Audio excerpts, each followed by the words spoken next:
There are basically only 4 ways to access your 401k prior to 59 and a half, and each one of these methods has their own rules and idiosyncrasies. Let's go through each method one by one. The first way is to do what's called a 72T. This refers to the section of the IRS tax code that allows you to do separate equal periodic payments, or SEPP.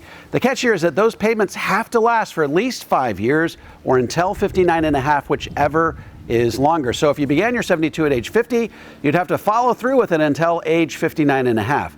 If you started at age 57, you'd have to follow through with it until age 62.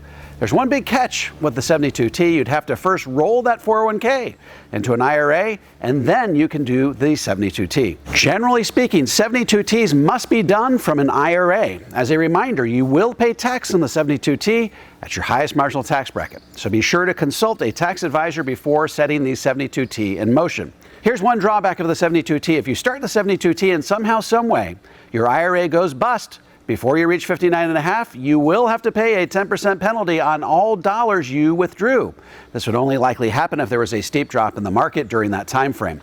By the way, the amount you can receive by way of that 72T depends on which of the 3 IRS-approved calculation methods you choose. You can choose the amortization method, the minimum distribution or life expectancy method, or the annuitization method. The amortization method is typically the one that gives you the largest payout and is therefore the one people typically choose. The second way to access your 401k prior to 59 and a half is by doing a Roth conversion. This is a couple-step process, so let me break it down for you.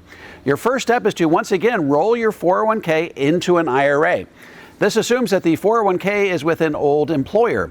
Once in that IRA, you could then convert it to a Roth IRA. Again, you will be paying taxes at your highest marginal tax bracket, so take that into consideration. Now, here's the huge caveat when it comes to this approach. You'll have to wait 5 years before withdrawing those converted funds without penalty. This is a little-known way to access your IRA prior to age 59 and a half, but it won't give you instant gratification. You'll have to wait those 5 years if you want to access those funds penalty-free. If you convert your IRA in segments, remember that each segment has its own 5-year incubation period.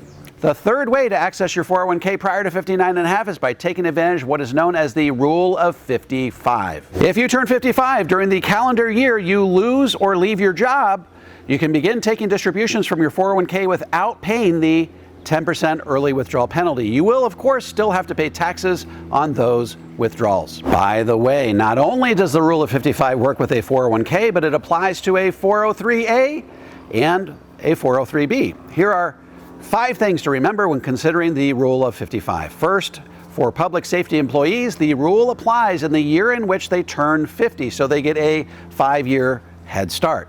Second, you can withdraw only from the plan specific to the employer.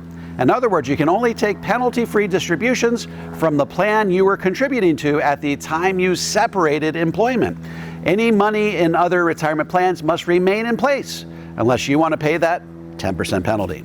Third, you must leave your job in the calendar year in which you turn 55 or older.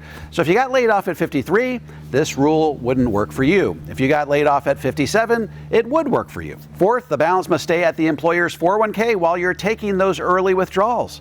Once you roll that money into an IRA, you can no longer avoid that 10% penalty. And fifth, you can withdraw from your 401k even if you get another job. So let's say you got laid off at age 55 and begin taking penalty-free distributions from your 401k. Then at age 57, you get hired to work at a different company.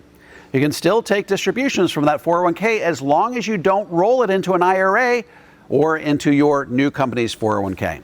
By the way, if you have a Roth 401k and you elect the rule of 55, you'd be taking that money out both tax-free and penalty-free. Another good reason why you should strongly consider a Roth 401k. The last way to take money out of your 401k pre-59 and a half is simply to pay the early withdrawal penalty of 10%.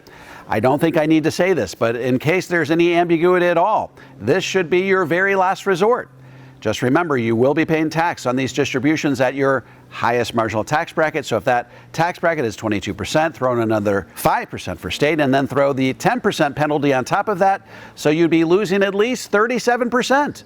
of any distributions you took prior to 59.5. In summary, there are 4 ways to get money out of your 401k prior to 59.5. You can do a 72T, you can do a Roth conversion and wait 5 years, you can take advantage of the rule of 55, or you can simply choose to pay the 10% penalty. By the way, if you need some help shielding your retirement savings from taxes and penalties, be sure to check out my tax-free toolkit. You can download it for free at taxfreetoolkit.com. If you're a financial professional and want to learn more about how to become a certified Power Zero advisor, head over to powerzero.com and opt into my free 3-part video series. By the way, if you have any comments or questions, feel free to drop them into the comment section below. I'll respond to every single one of them personally. And don't forget to click like, subscribe, and the bell so you never miss a video. This is David McKnight. I look forward to seeing you on the next video.